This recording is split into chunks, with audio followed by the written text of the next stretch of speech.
Hey, what's up, everybody? Welcome to another episode of the Sully Squad. We got a lot to get into tonight.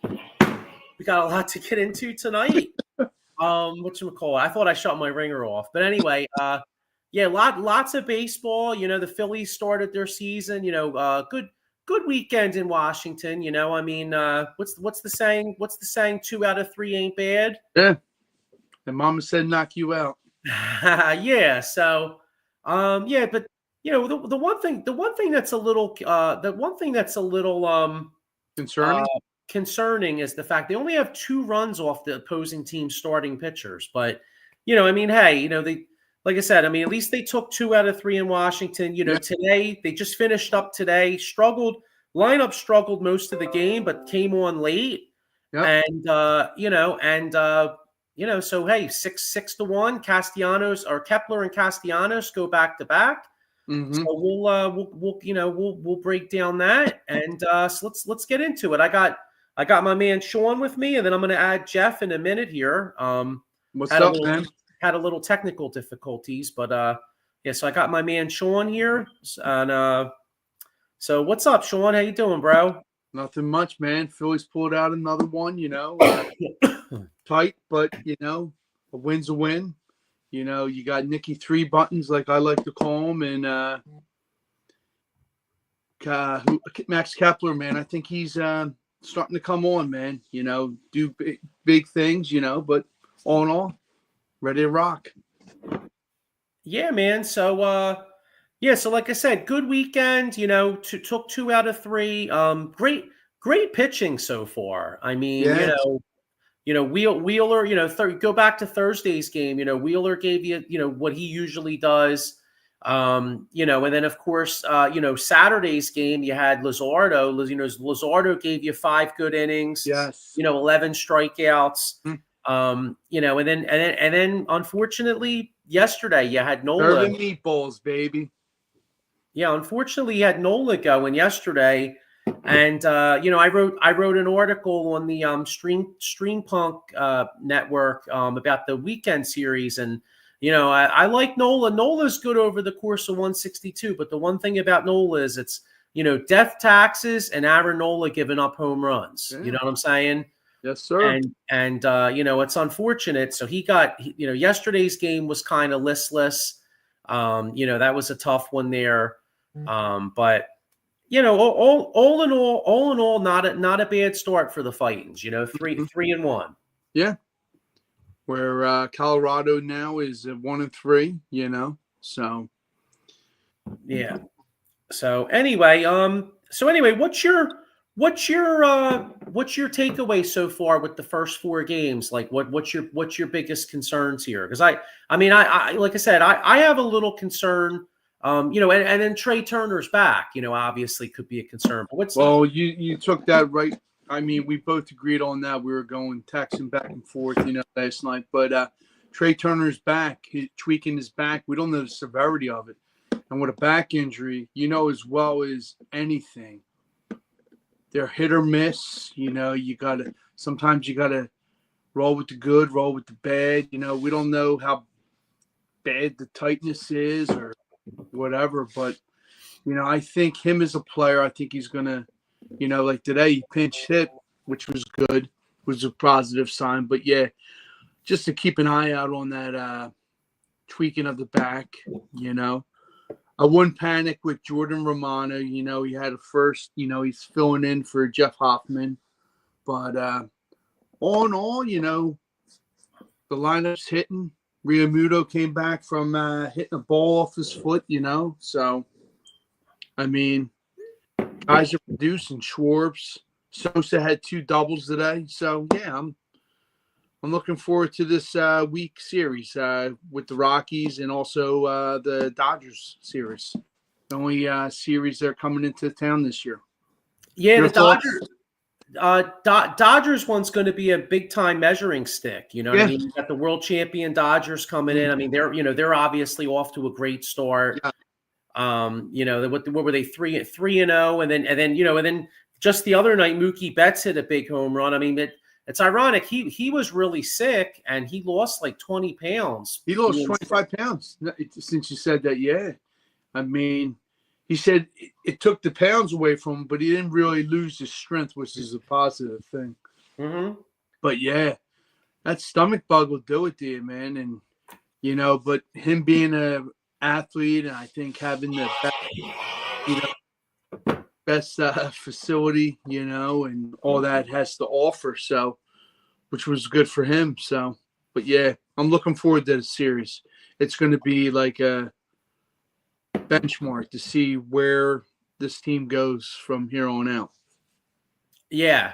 So, like you said, two more with the Rockies. Here, hang on. I think Jeff might be sat here. Hey, Jeff, how you doing, man? All right, I'm on my cell phone. All right. Hey, we can hear you. All right, cool. So Google has added a new security feature in there, and it can block your microphones and your camera. Okay. Oh, okay. So I'm going to go in and take it out once I'm done here and just go in and completely remove the line from the coding. But go ahead, I'm sorry. Continue.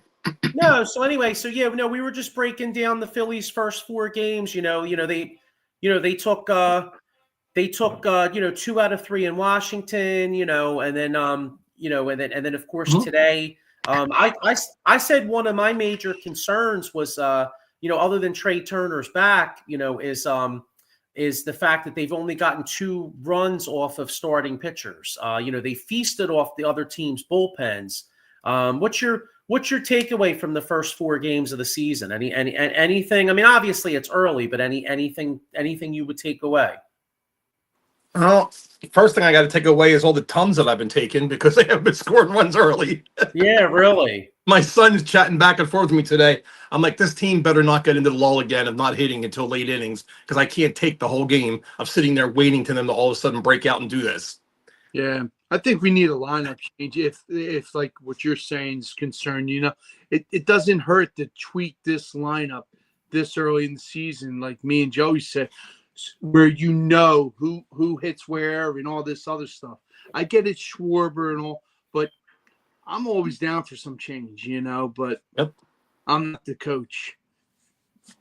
Yeah, but you know what though? I mean, you can back these guys in any order you want, but if none of them are hitting, that's my concern with the Phillies. It's like the way this team is. You look at over the last 3 years, they're either all hitting or none of them are hitting. It's like a roller coaster. Yeah.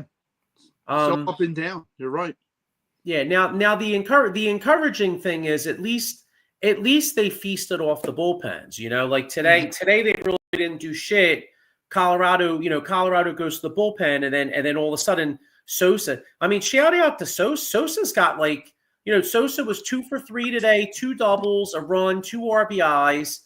And then he had a good game the other day too. So Sosa's done a great job filling in for Trey Turner. Oh, absolutely. And then you look at Schwarber. I mean, Schwarber's got 3 homers already. You know what I mean? So, did you see the thing of the actual roster, but their actual height? Like Schwarber said he was 6'1", now he's 5'11".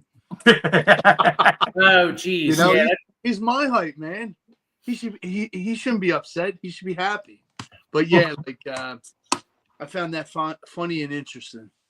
So yeah, that's like basketball. Like for years, for years, Charles Barkley was listed as 6'6", and then but he was really like 6'4", 6'4.5". You know?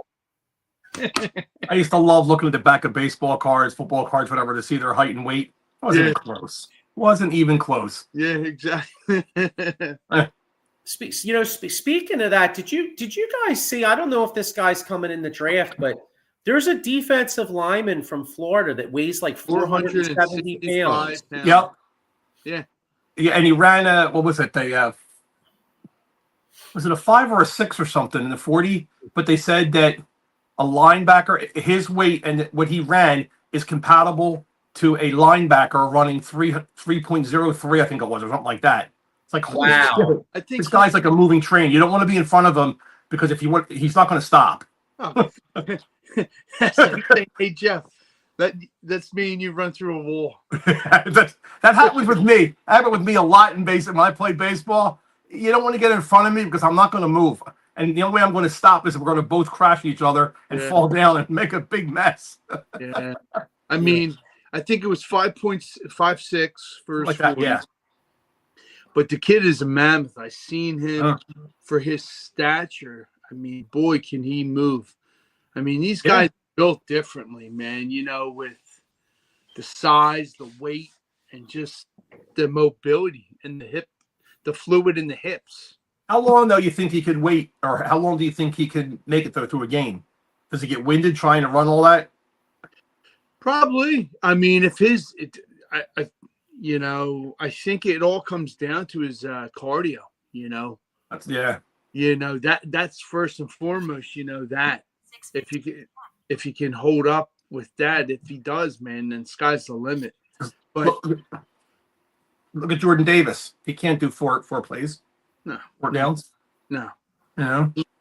It's amazing. He's saying he's on the Peloton. Well, prove me wrong, dude. Yeah. So far, so good. You haven't proved me anything. Yeah. You know, up and down, hot and cold, but you know. Yeah, I would think a guy that's 470 pounds, he does two things. He runs to the fridge and then he runs to the bathroom. To let go of that. You know what I'm saying? Like that's it. That's his that's his MO or his game plan. Yeah, you would hate to follow him. Like imagine following him on like a Sunday morning after he's slamming some drinks and eating a bunch of badass food. You know what I mean? Can you imagine? Holy shit. No, thanks, man. Oh man, but what else stuck out to you? What's that? MLB? What else stuck out to you in this weekend's Major League? Well, I mean, everybody and their mother, like, remember a few years back they talked about like the juiced balls. Yeah. And now it's the turbo bats, you know? Yep. Those bats were something else, but I think it all comes down. I think we all can agree. Nelson Cortez was the pitcher, the former pitcher of the Yankees, and they know his number. They know what he throws. They know what he goes at. But Judge, man, it's like David and Goliath. But it is. You know, not only him, but the other guys in the lineup. But just for him to hit 3 home runs off the first pitch tells you something. You know, it's like you said, he must know. I mean, there's certain pitchers in the league, and that's what annoys me about. I'm not going to say just the Phillies because I do watch like on MLB TV, but you know, in school, I don't know anybody else. I don't know if you guys played baseball in school or high school, anything like that. But if that first pitch is what's on my mind to hit, just hit it. I mean, exactly. Like if you had a coach, I don't know if you had a coach. I had a coach that hit that first pitch regardless of what you're thinking. You know, you hit it, you hit it. You go, you go. You know, you just don't stay there like in a deer in the headlights. That's the coaches I had always said, take the first pitch. Yeah. Why? And then I actually got sat a game or two because I swung at the first pitch. It's like, why? Yeah, yeah. Most pitchers want to get ahead of you, you would think. Yeah. Yeah. You know, certain pitchers wouldn't worry about it. I mean, one that I can think of was, I was going to say Gary Maddox, but Greg Maddox. His ball was all over the place, so he didn't care about it. He didn't groove it. He just threw slop all over the place, and it would get you out. So certain pitchers that don't throw a first ball strike, but most pitchers want to get ahead of you, and then they can throw their slop. Hit it. I would love to see a breakdown somewhere of some analytics of first hit or first pitch hits. I bet you it's pretty hot, pretty high. Oh, most definitely. Yeah.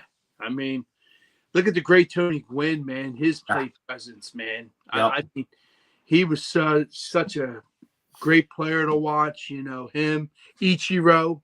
Yeah. But then people used to yell at Jimmy Rollins all the time. Jimmy Rollins was a free swinger, first pitch. He would swing, and everybody, we would stop swinging at the first pitch. Why? If you think that's what you're going to get, go for it. Oh, absolutely. Yeah, that's the thing. Well, you know what it is? I mean, a lot of these guys with the analytics, I mean, I guess the opposing argument would be, well, you want to make the pitcher work. But but like you guys said, though, like, how many times do you go against a pitcher that has really good control? Correct. Sometimes that first pitch is the only good pitch you get in a whole at bat. And like, especially when you were talking about a Greg Maddux, like, you go against a great pitcher like that, occasionally he may throw one, just to get ahead of you. And that's the best chance you have of getting him. Once those guys get ahead of you with all those pitches they get, you're kind of screwed.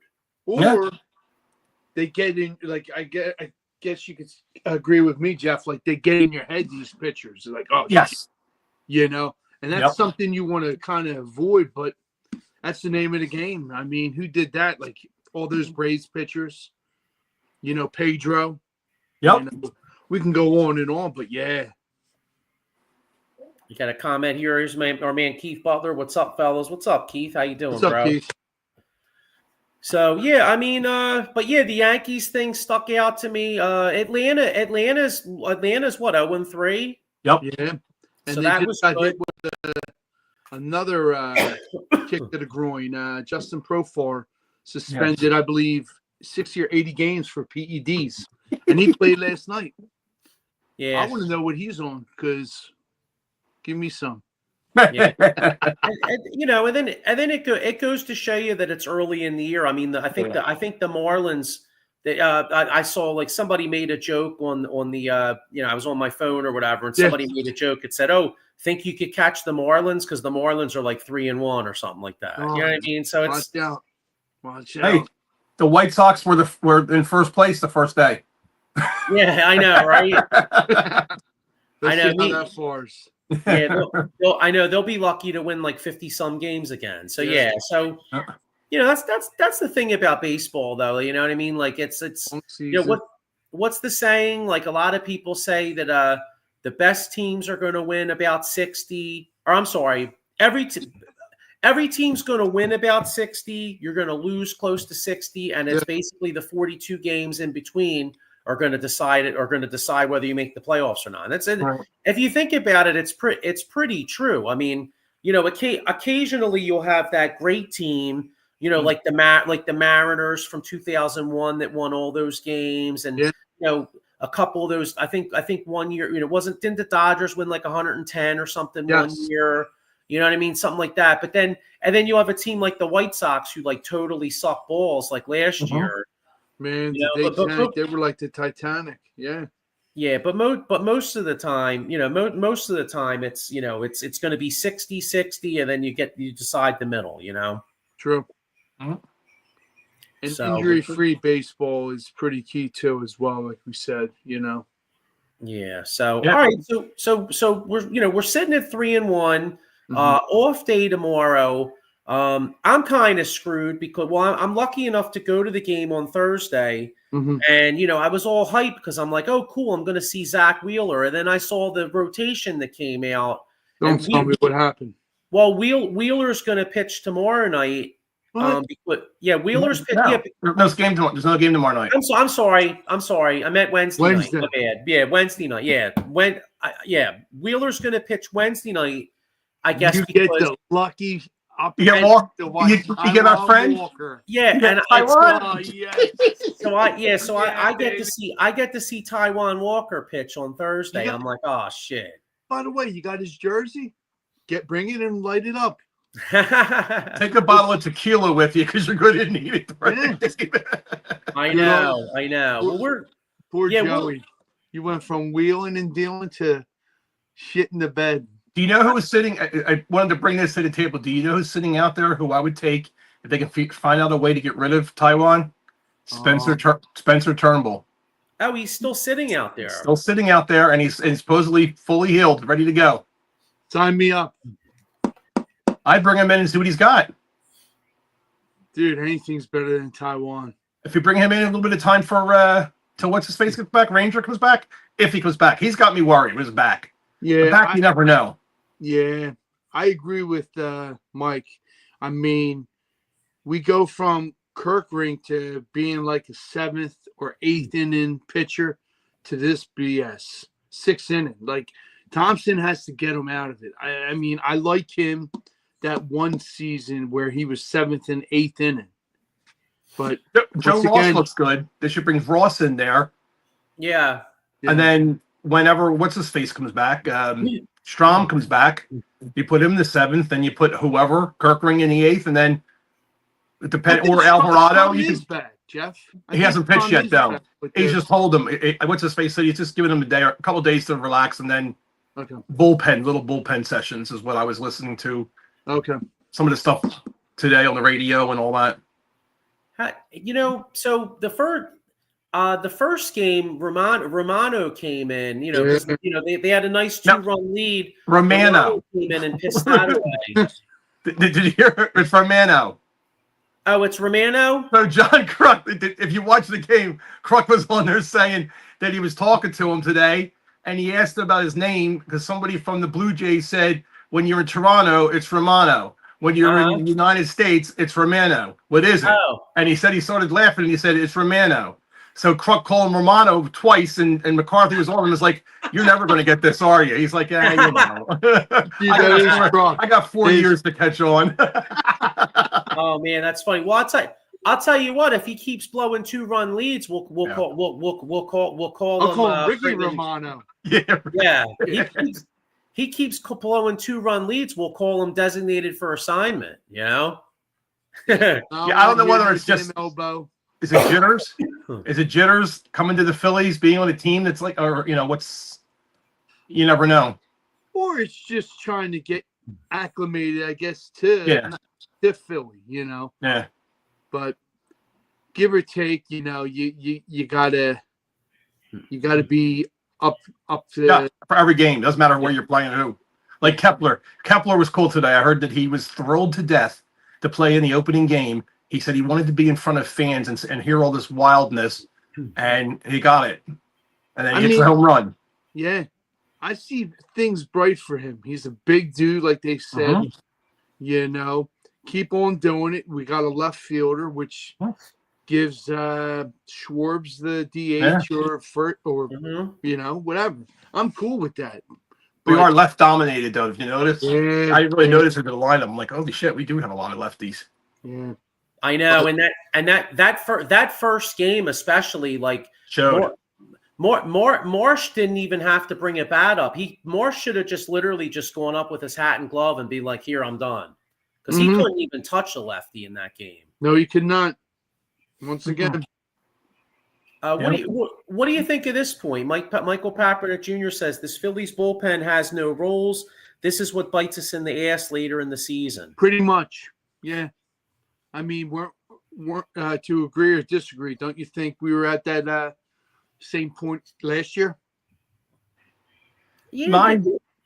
I guess my perspective on this would be, you don't know what you have yet. So we're, obviously you got spring training, and spring training is just anybody thrown out there. So let's put these guys in, see what we got. It's early. Don't fall games behind, but let's see what kind of role they get, because especially Topper, he gets into that role, and then as we saw in the playoffs, he uses a certain amount of guys, 3 guys, 4 guys. So maybe it's during the season he's going to, tweak this that way, see who's going to be the closer. Is Alvarado really ready to go and with this new pitch and really on? Well, sometimes he looked great in spring training, Jeff. Yeah. So I mean, if it ain't broke, don't fix it, like they say. I would definitely do it, because then I think that kind of gives, agree or disagree, the guys confidence. Like, sure, they have faith in me. Sure. I'm an 8th inning guy where I am the closer. Not every night like what Mike said, Kirkring, 6th inning, 7th inning. What is my my value? What is my position? You know, and it kind of easy. Go ahead. I was gonna say, when I was, growing up, I kind of always remembered a long relief pitcher, then your short guys. We don't seem to have like a guy that goes long, like 2 or 3 innings. Then you bring in these guys for an inning, because then, you got the other team looking at a different pitcher each inning. I know you have to pitch to 3 players, but to me, that would make the most sense. The more pitchers to use. Absolutely. I don't understand. I guess I don't understand, because I'm obviously not a relief pitcher and stuff, but these guys throw, they don't throw a ton. So why can't they throw like that all year? Come in for an inning, whatever amount of pitches it is. If you threw too many pitches the next day, then maybe you don't come in. You bring the next guy up. Well, question, did they throw a lot like that in college too? We got to put it to that perspective. No, yeah. So, I mean, we all say, oh yeah, this, but what did he do in college? Did he overkill his arm? Like that. That's a good question. I'd like to ask my little cousin. He's a bullpen guy. Okay. See how that goes. Yeah, interesting to know. Yeah. Yeah, he's throwing 90s, but yeah, like you said, it's to me. I think I'm not concerned, but too early. Get some kind of identity before the end of the season in Red October. Yeah. So Mike Packard Jr. says the Phillies would have to pay most of Walker's contract in a trade, just like they did with Carlos Santana. I got to be honest. I think you could. The way he's looked, I mean, you could pay all of his contract and throw them a couple million, and they'd probably be like, "We're good." You know what I mean? Because they don't want to, because they don't. You know what I mean? They don't want him taking up a roster spot. You know what I mean? Like, and Taijuan Walker has no options, so it's not like a team could bring him on and then like, if he struggles, then they could be like, reclamation project. Maybe we'll send him to minors and work on pitches. You can't do shit with him. He's either got to be in the major leagues or you got to get rid of him. Yeah.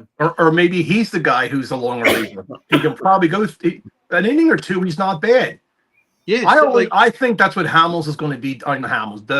Nola's going to be down the road. He's going to, when he gets to the 4th, it's like, I was reading a stat. I think it's 4 or 5 2/3 of an inning is how long Nola goes before he usually gives up home runs.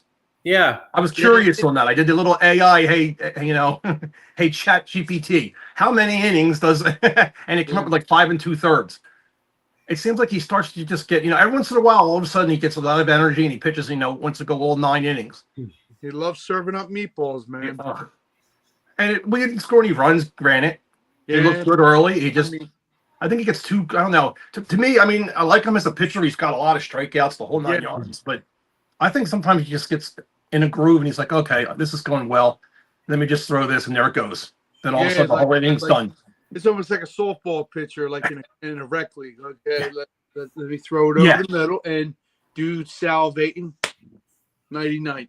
Josh Bell, I can't wait till he retires because he kills the Phillies. He does. I know. It's like, or I was going to say, death taxes and Nola giving up home runs and as guarantee and death taxes and Josh Bell killing the Phillies is pretty much. Pretty much. I mean, it's 3 things that are guaranteed. And it could be with Cleveland. It could be with Arizona. Doesn't matter. It could be with the Nationals. So it don't make a damn difference. But yeah, Yep, that's for sure.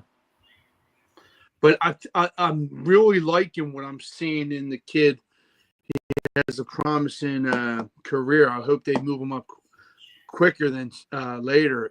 Justin Crawford's kid. Yeah. Justin Crawford, JP Crawford. Yeah. Justin, you're right. Yeah. Justin Crawford, I'm sorry. Yeah, I was watching JP the other night with the Mariners. He was out most of the year last year. I thought it was a mistake a while ago when they got rid of him. Oh, yeah. But he really wasn't. Like I said, we were talking last week about certain players, BG being here for a while and Bolton being around for a while. How long do you keep somebody? You look at Moniak. Moniak looked at the Angels for whatever. Now he's back. Now he's with the Rockies. Oh, he's down. He's with the Rockies. Yeah, he's got.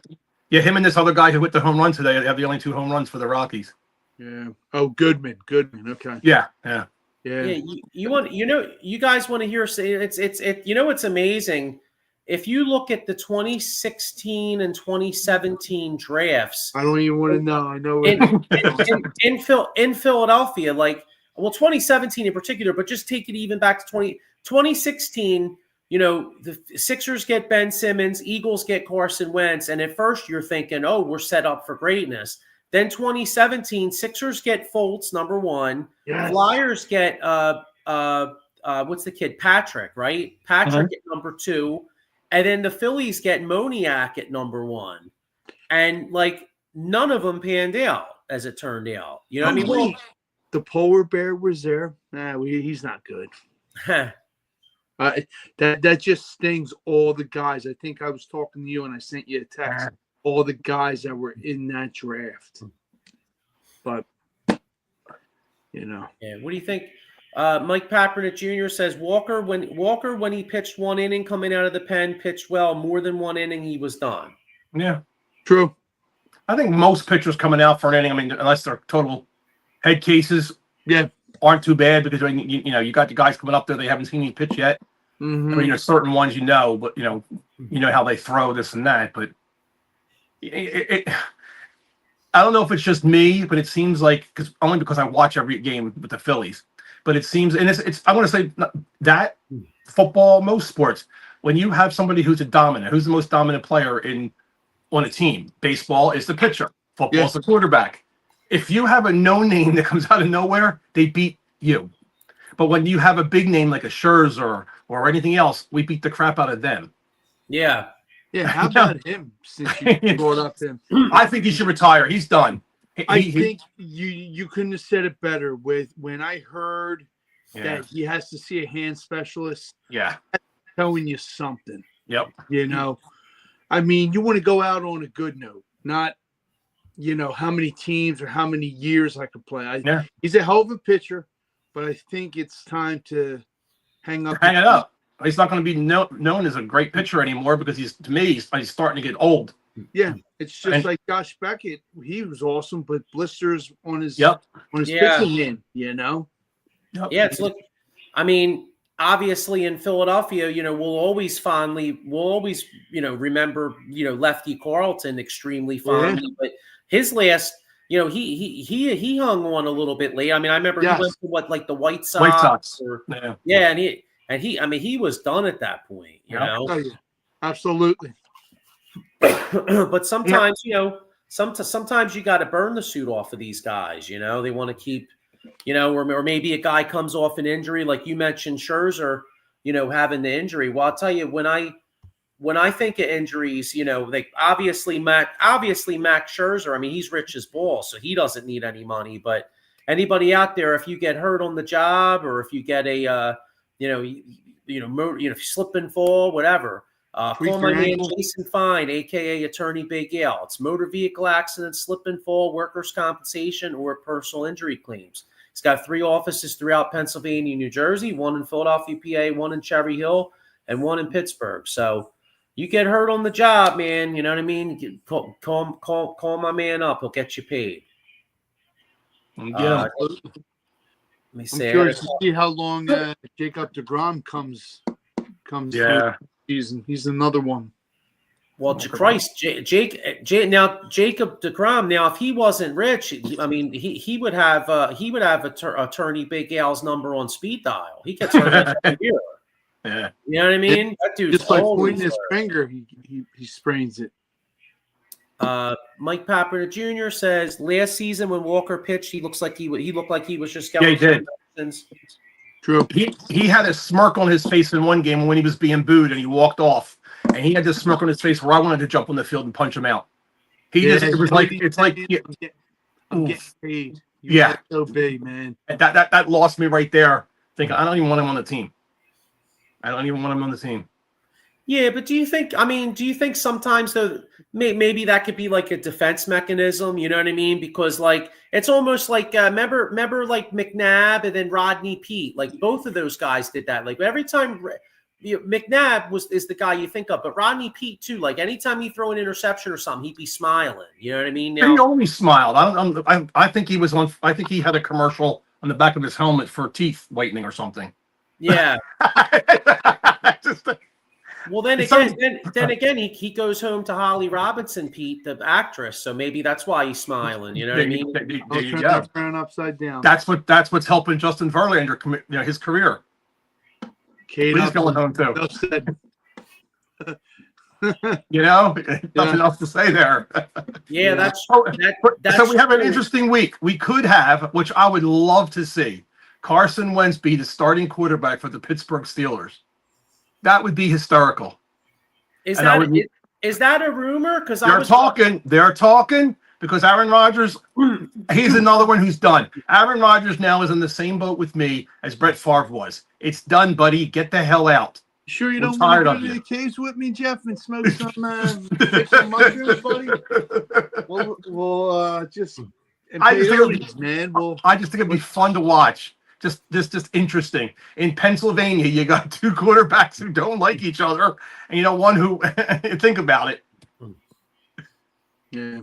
That would be interesting. And if you're trying to, if you're Carson Wentz and you want to try to restart your career, there's a lot of worse places to go than Pittsburgh. I actually think that would be a good opportunity for him. I mean, if you think about it, you go and play for a good coach like Mike Tomlin, the good defense.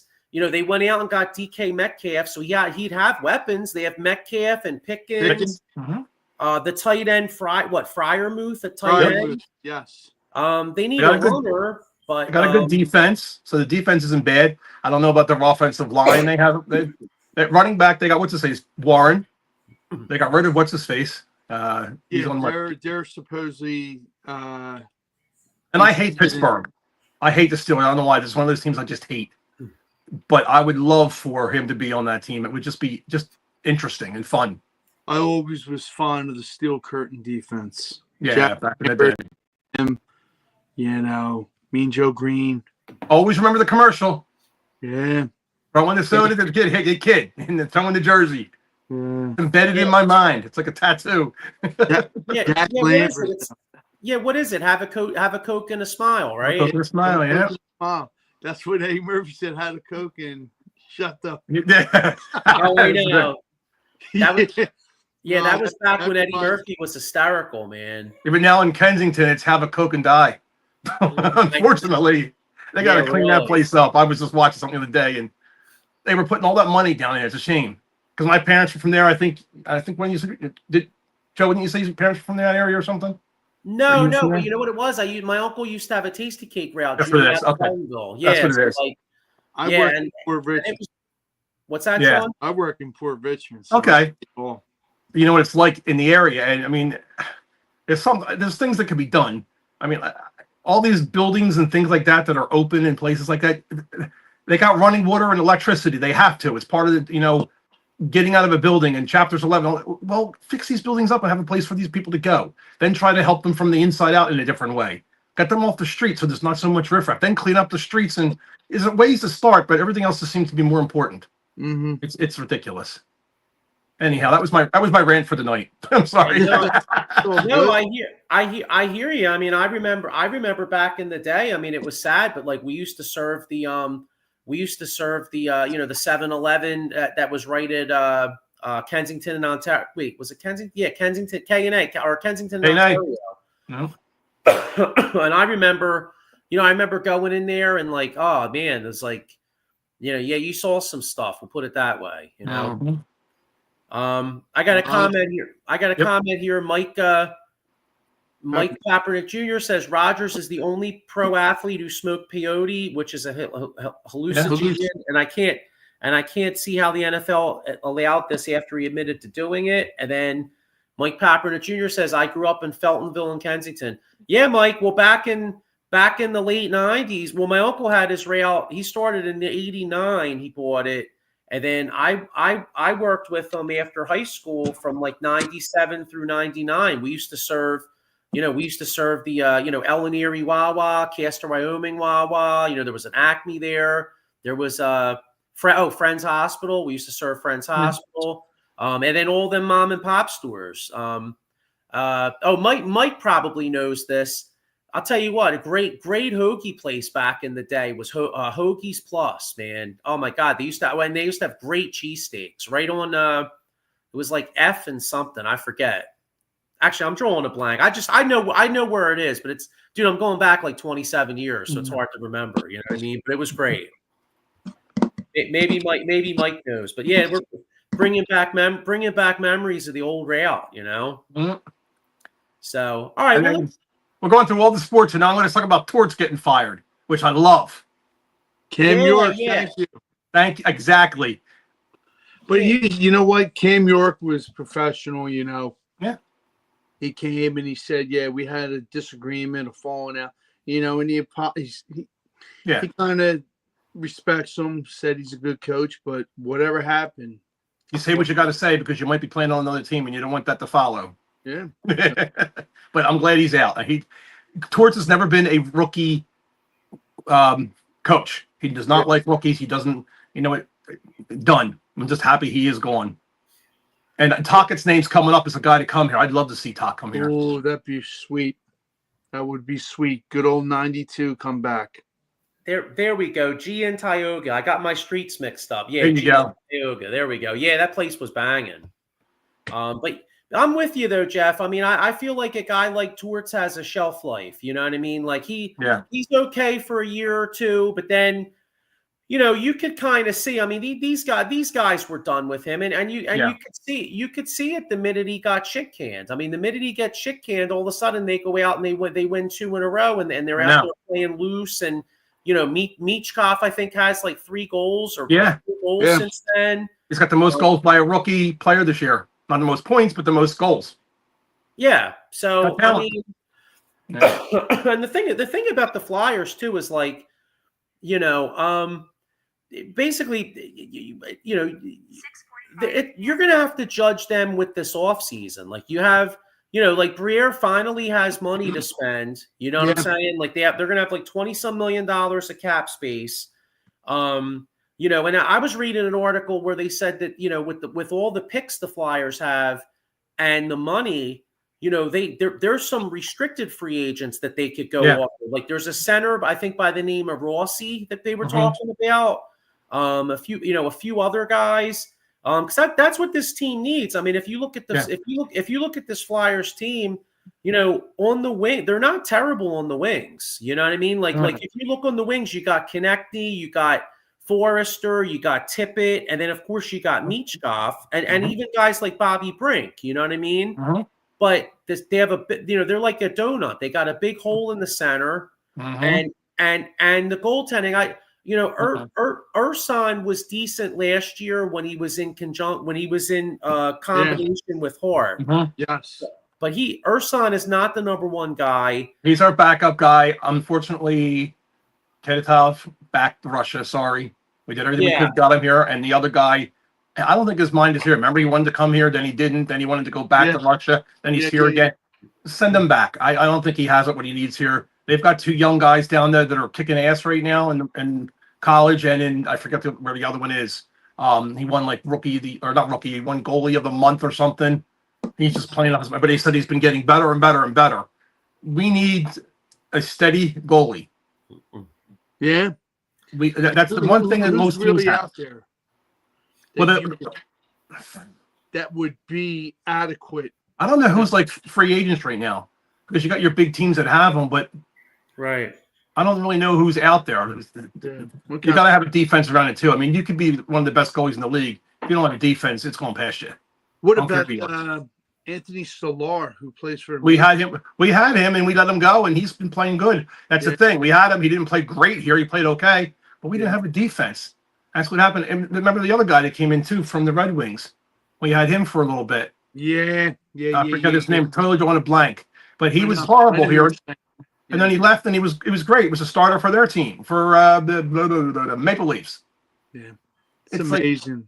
It's just, and getting rid of Bob when they did was, I think they could have had a chance there. But it is a building. That's the one big thing. They are going to build, and we're waiting on them. And then the Sixers, like you said, again, we can't even talk about them. It keeps getting worse every day.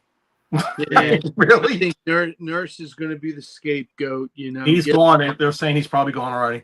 And I read an article. What's your thoughts on this? I know it's not definite. It's not in stone. Steve Nash coming here. I'm not I don't interested. think so. Yeah. No thanks. Yeah, I'm good. I'm good. Because he coached the Nets because KD wanted to bring him on, but I don't know. I mean, I almost wouldn't mind. I'm intrigued by the guy that, what? Who would you want? Larry Brown. I was going to say I'm intrigued by the guy the Grizzlies just fired. Oh yeah, they were talking about that. Yeah. Jenkins, maybe somebody like that, or maybe there's a young guy that's in college or something. I mean, we'll see. What do you think of this? Getting back to the Flyers real quick. Uh-huh. Yeah. What do you think of this comment? Michael Papernick Jr. says, "When does Briere and Jones clock? When does the clock start on these two?" I say this offseason because I think the first last year, the last couple years was basically like when the Sixers had Sam Hinkie. It was all about acquiring assets, tearing it down. That's what they've done.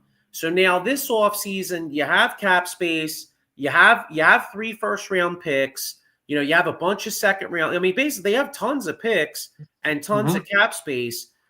So, like in my eyes, the time to start making moves is this summer. Like, I don't want to, I'm willing to have some patience, but like, you're not going to sell it to me where next year you're going to blow again. Like, you got to start making some progress. Next year they got to make the playoffs, or get really darn close. Because right now it's funny to look, but if you look online or whatever, like go to ESPN and look at the stats, they're still in the playoff hunt.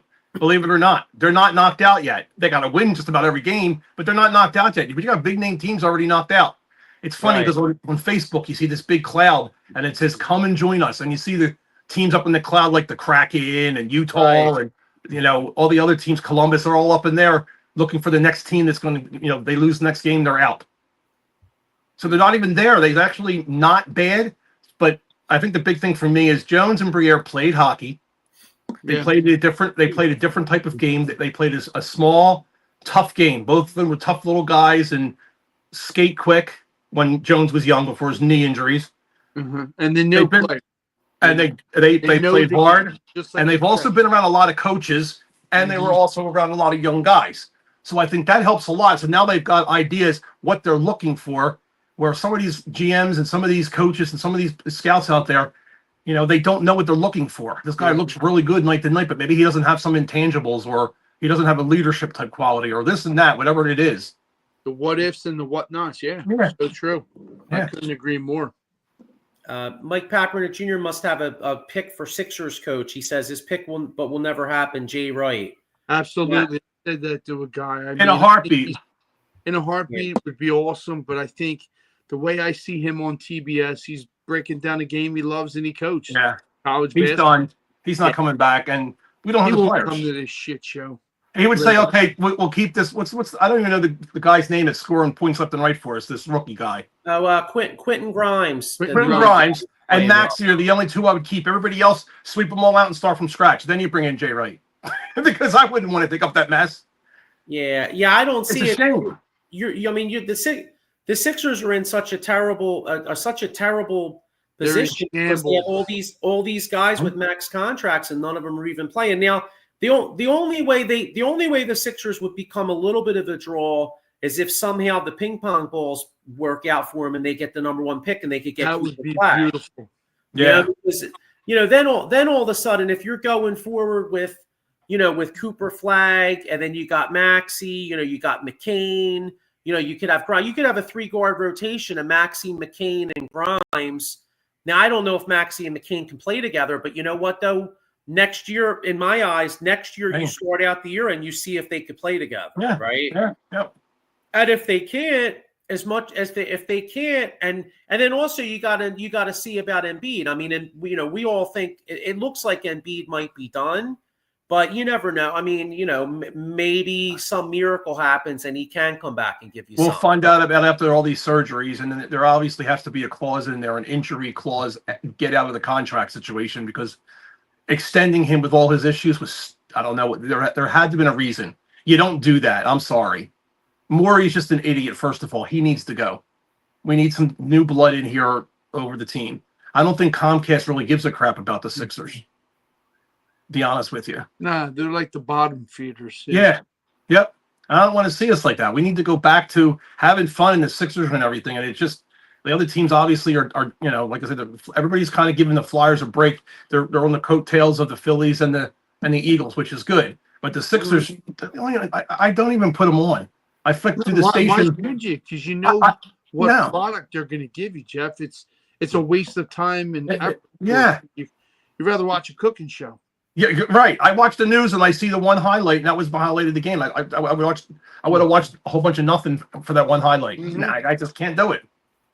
Yeah, Mike Papper Jr. says he mentioned Jay Wright, but he said in reality Sam Cassell would be a good choice.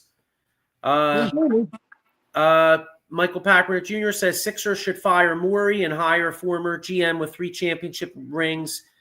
He's available. Bob Myers to run the team. I could see that. Bob Myers did help. Was a consultant for Josh Harris with the Commanders, so they have a personal relationship. So that could be a possibility. I mean, that's another thing with Josh Harris. Yeah, he's way, like you said, Commanders. That was right there. He's got a young stud for a quarterback. He's got a guy that can go up against the Eagles, the team that can go up against the Eagles, who I think is going to be a pretty interesting season this way. But he doesn't give a crap about the Sixers anymore. All he cares about is the bread. Exactly it. Exactly. Scrooge McDuck, baby. No, listen, I'm with you guys, and Mike Papper Jr. says he should sell the team to a guy that cares. Yep. I mean, I'm with you guys to an extent. I mean, in the fact that he owns the Commanders. I don't love that necessarily, but believe me, the last thing I want to do is defend Josh Harris because I think he's like kind of a dork.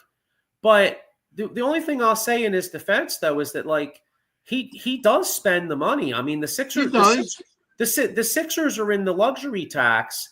I mean, to be honest with you, I feel like Josh Harris is a little bit like Daniel Snyder in this respect. You know what I mean? Like he's spending the money, but he spent it. He allowed not wisely. Right, exactly. Like he allowed Daryl Morey to tell him, "Hey, I feel like we should extend Joel Embiid." And if you believe the rumors are true, Josh Harris actually thought he had second thoughts about it, but Morey talked him into it. So if that's the case, then Morey's days are probably definitely. And Paul George, that was bad from the start. Absolutely. Mm-hmm. They just were bringing in a name. Yeah. They just bring in a big name that was available and in the right price range for the Sixers, and that didn't work out. Yeah. Mike Papper Jr. says Harris is the Commanders and the Sixers and the New Jersey Devils. No, I hear you. I agree with you guys. Like I said, the only thing I'll say in his defense, though, like he does spend the money. Like I could really get that argument if the Sixers say didn't have star players, and he wasn't spending money. But he does spend a lot of money. Yeah.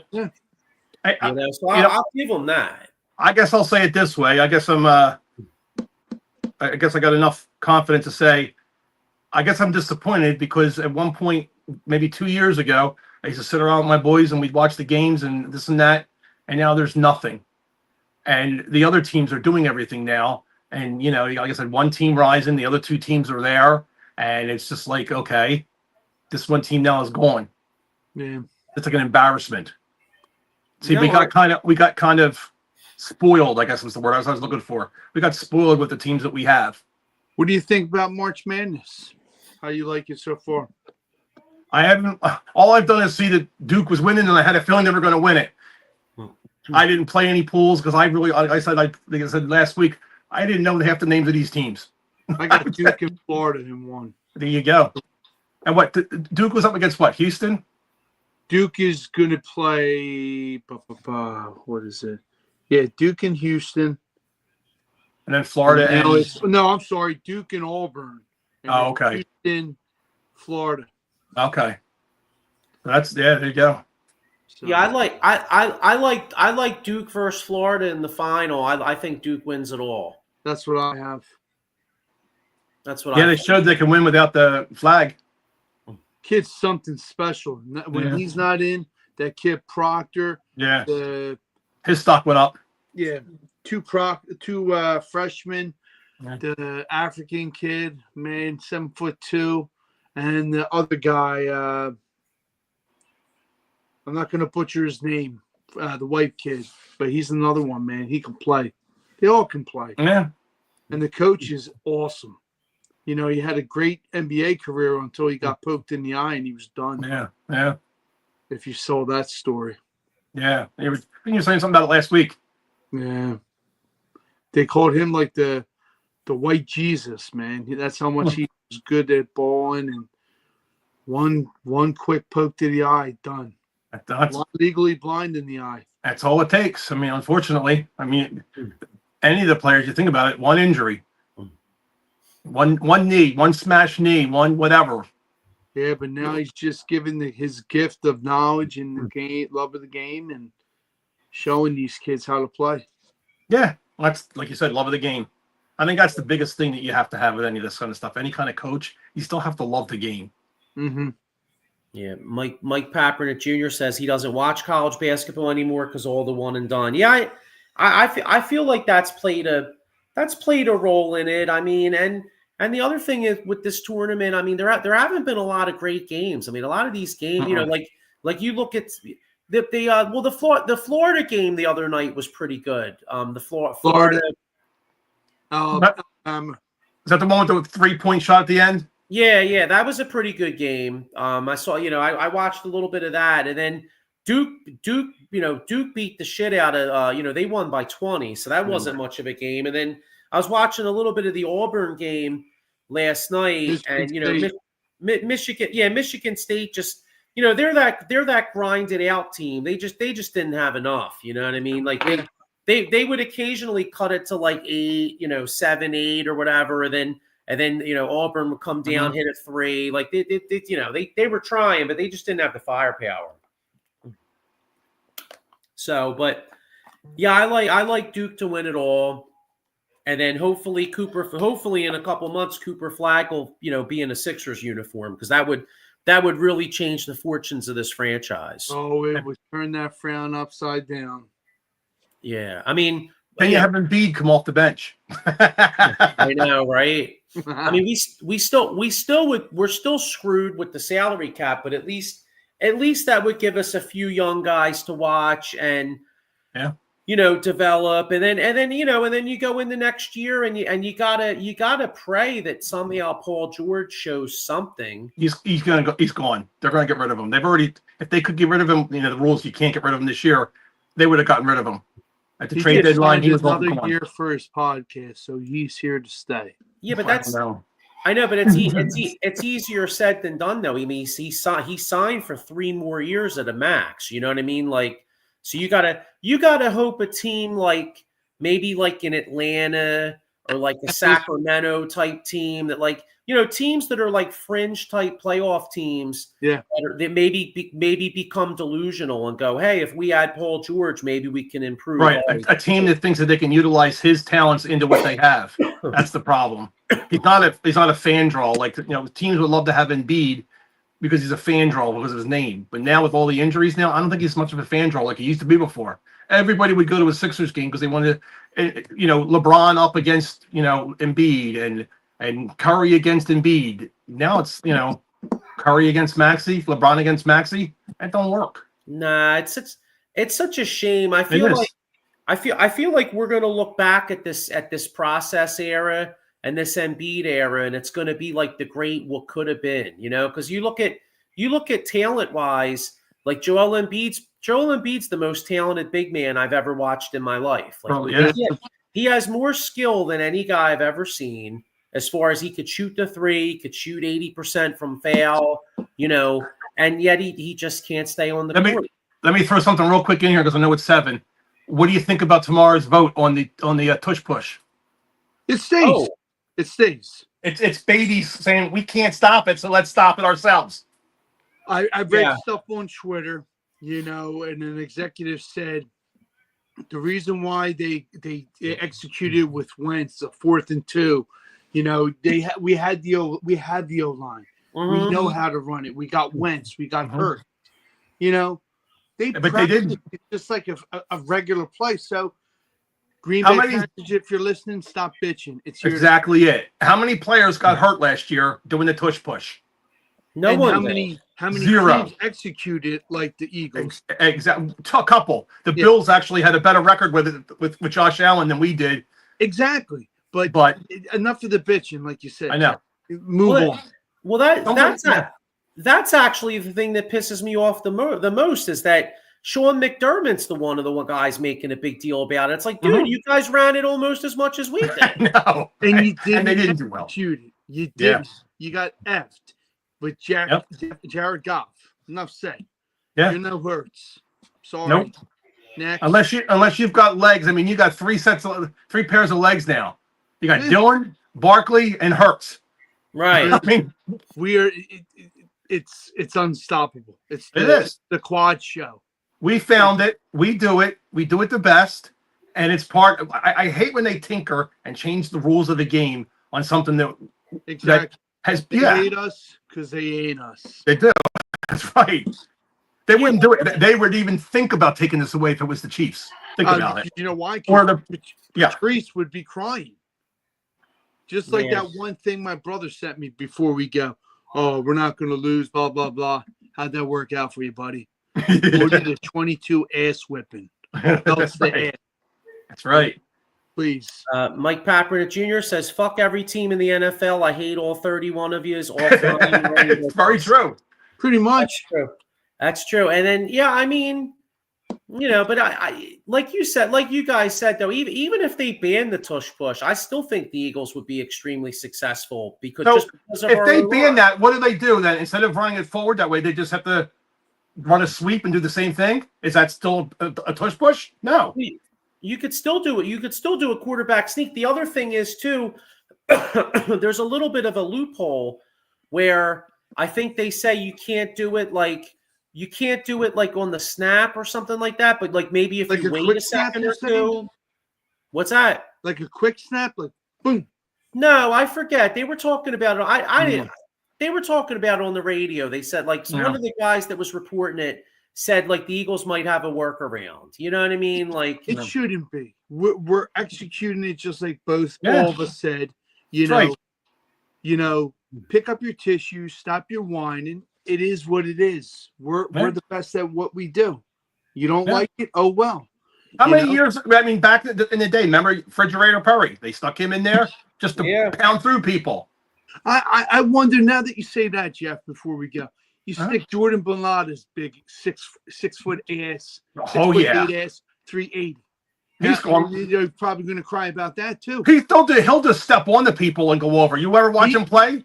He will be like he was in rugby, and an angry run. And I got news for you.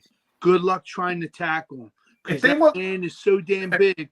You're going for. I agree. I've seen some of that video of him playing that, and unbelievable. Dude, I would not want to get in front of him. He's like that big guy you're talking about, that 6'4", 400 and some pound guy. Yeah. He's like him, man. You don't stop him. But here's a quick one. His momentum. If they want to get rid of a rule, get the 5 yard down the field rule from the offensive line bullshit away. I'm so sick of that. If your defense can't hold a guy back, that's your fault. I've been saying that, Mike.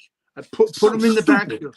I was hoping he would. Sirianni would put Mellada in the backfield because if they ban this, you might see that. If you see it's banned, you might see something like this. Well, absolutely. I got a scenario they may use. The kid Harrison Bryant.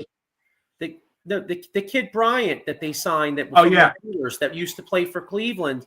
He when he was with Cleveland, he ran about 5 or 6 like 4th and 1s or 3rd and 1s about 2 years ago. So like they he could even be an option on some of these like little short things because he's got some size to him himself. Yeah. Oh, Harrison Bryant, good. Yeah, Harrison Bryant. Bring it. I don't care.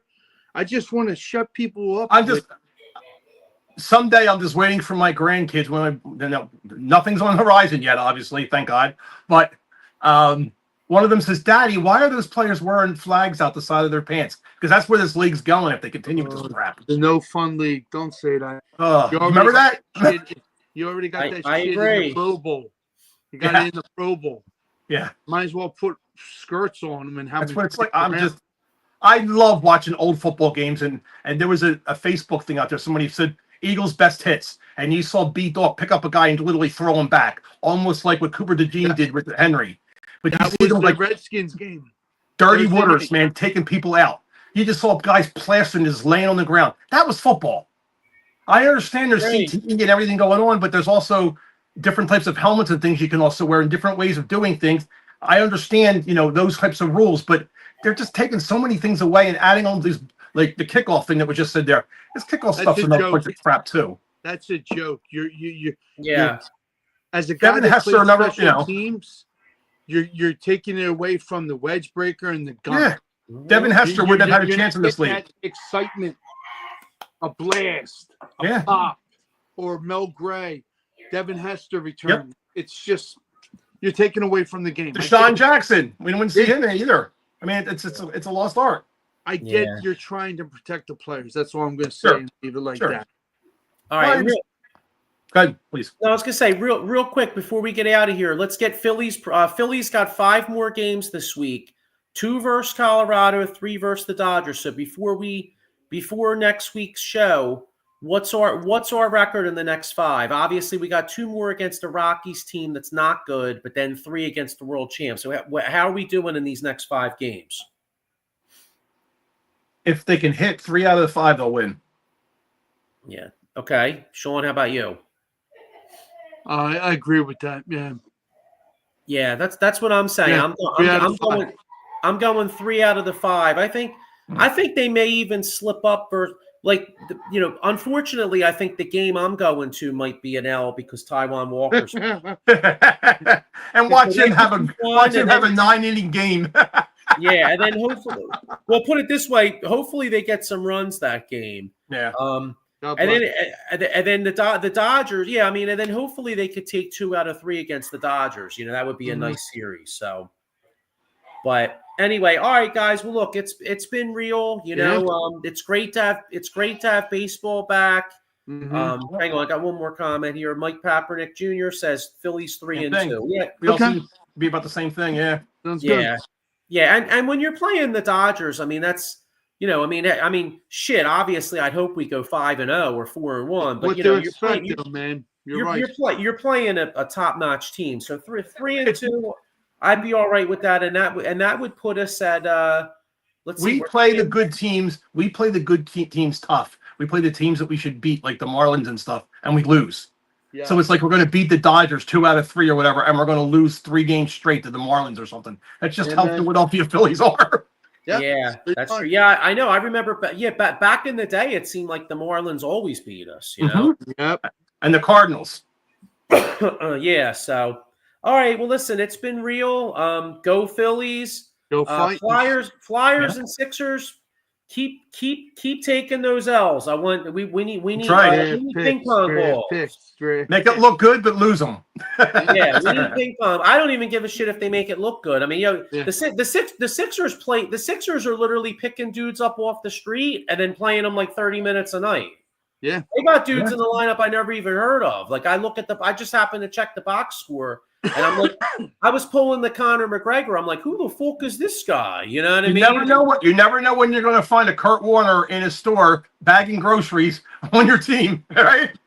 Yeah, that's true. Yeah, but you know what though? You could see that in football once in a while, just because there's so many positions and so many diamonds in the rough. Basketball, that's it. Usually, if you're any good in basketball, they usually find you. Yeah, they're scouting them out They're scouting them in grade school now. Yeah. Oh, I know.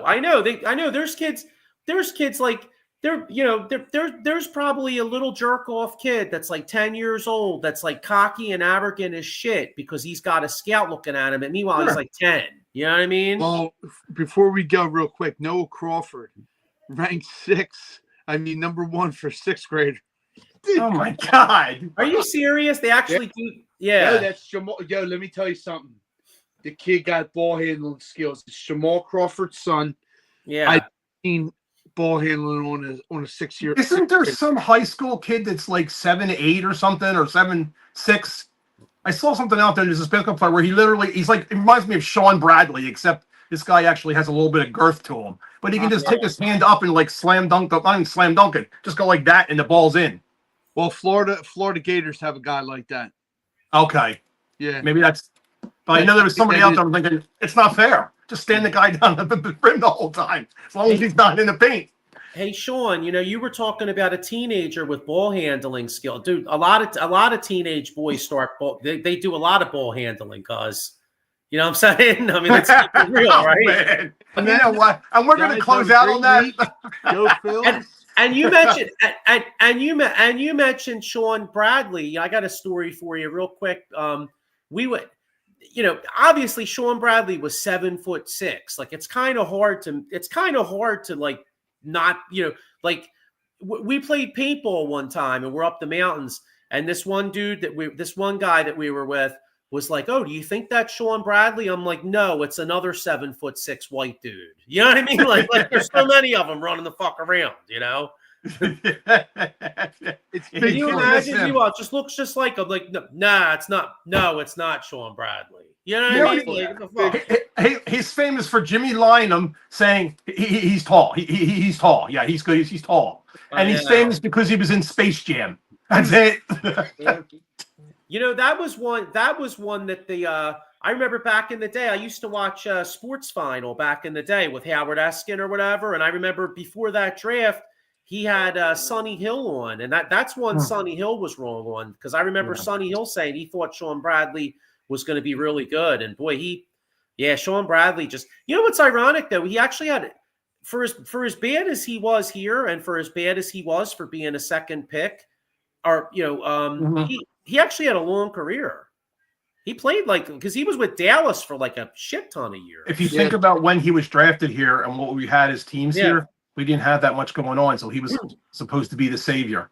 Look at this guy. He could stand under the basket and you just throw him the ball up real high. Nobody else can catch it. And he can just drop it in. That's not how you play basketball. But that's kind of how the thought process probably was going on then. And like I said, our other teams weren't doing anything. Yeah, so, but all right. Well, anyway, let's get ready to roll. Go Phillies. Go Fightins, and keep losing Flyers and Sixers, and we'll see you all next week. Sounds good.